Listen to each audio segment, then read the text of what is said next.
All right, welcome. In this video, we're going to talk about what actually causes cysts in PCOS. Now, it's important to note that not all women with PCOS will actually experience cysts on their ovaries, and that's slightly confusing because the name of this condition is polycystic ovarian syndrome, but not all women will have polycystic ovaries.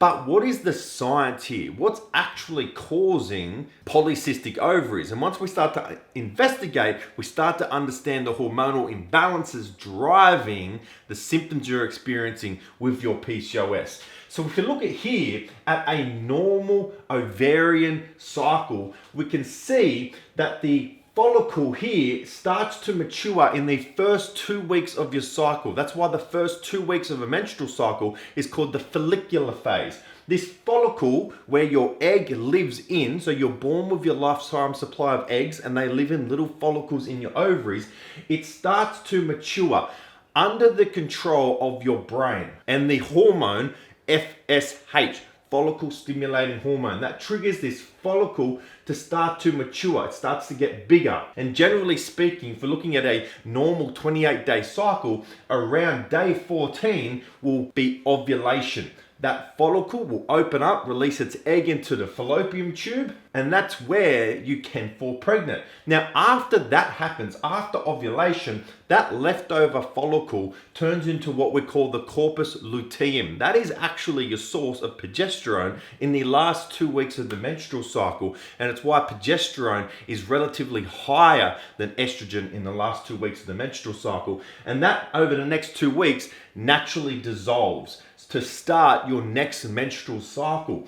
But as we see here in PCOS, instead of having one follicle maturing into ovulation and then becoming the corpus luteum, what we see here is many follicles, polycystic follicles, starting to mature halfway and then stop. So if they're only maturing halfway, there's no ovulation. No ovulation means you cannot fall pregnant.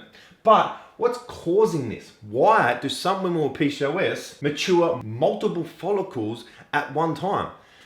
The reason being is what we call follicle arrest. As we can see here, if we look here at, once again, a normal ovarian cycle, you can see that the follicle starts to mature and enlarge in size. When it gets to a certain point, your brain picks up on this, sends down a surge of this LH, luteinizing hormone, and that's what triggers ovulation.